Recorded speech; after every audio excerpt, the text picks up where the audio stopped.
Based on a lot of different comments that I've been reading in some groups that I belong to, many of them are support groups for parents of autistic children, I felt really compelled to come on here today to make an attempt at explaining what autism actually is, kind of briefly. I mean, I would need a lot of time to cover different bases and, different areas, but I think it's really important to know how the brain works and what's actually happening so that you can be a supportive grandmother, grandfather, aunt, uncle, teacher, friend, spouse.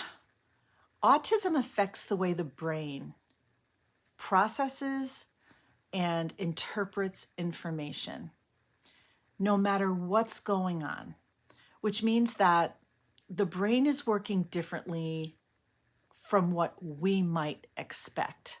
So imagining a child with an autistic child who is in a situation that might not be a situation they're always used to.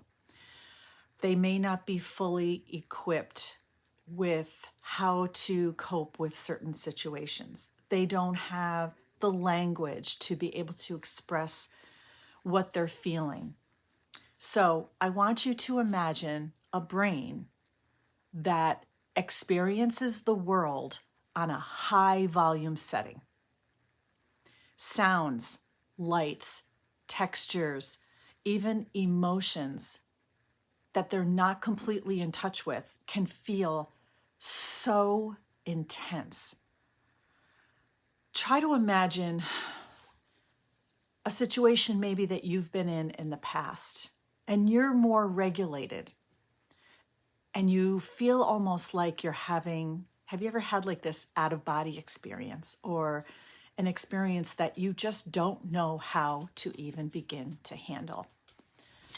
That's how these children are feeling. And I say children, even adult children who are experiencing this.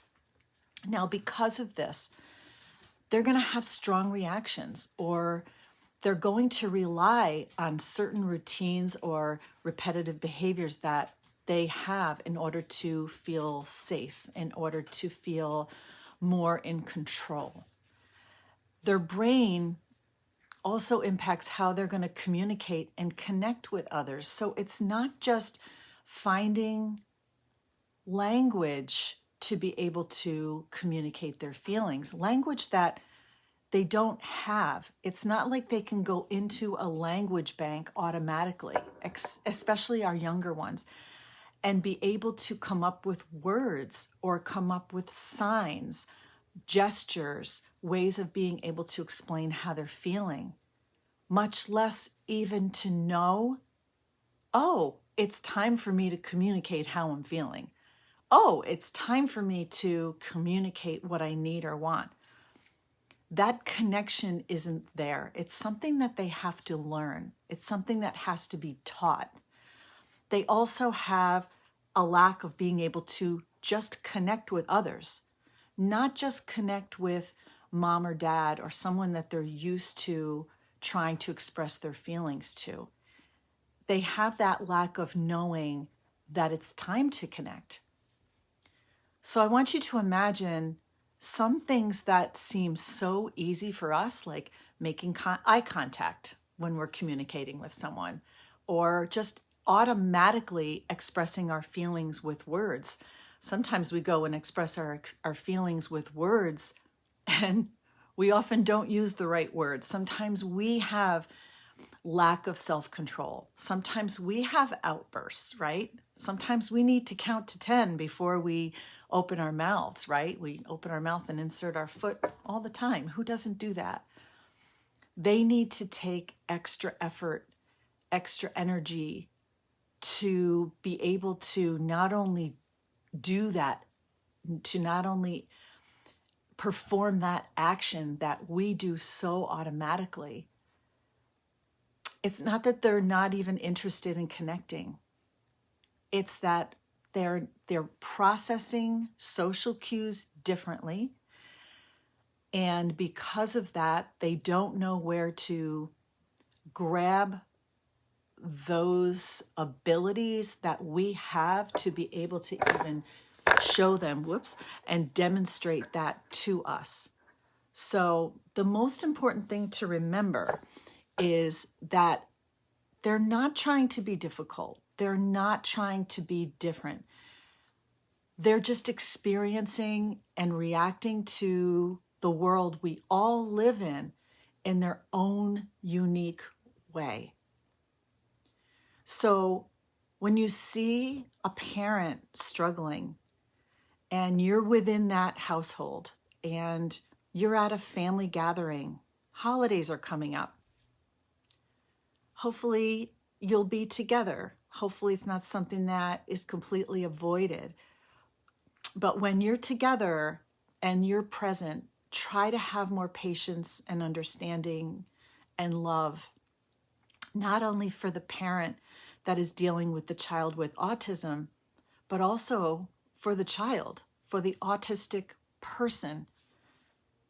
Don't think that they don't catch on to avoidance, or I know of some family members that, may take other siblings. They feel more comfortable to take them for the day and do something fun, but they're having such a hard time knowing how to handle the autistic child out in public.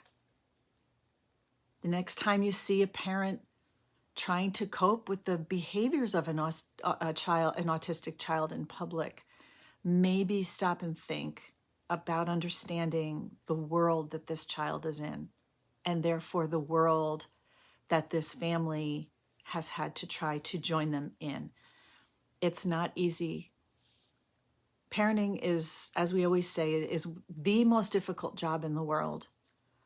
But parenting a child who has language delays, a child who is struggling not only to communicate, but to process information, a child who doesn't have the ability to use their abilities, to know the pathway in order to grab onto those abilities to express themselves or to have that self-control. It's one of the most difficult ways to live, but I think we really need to try to understand it better.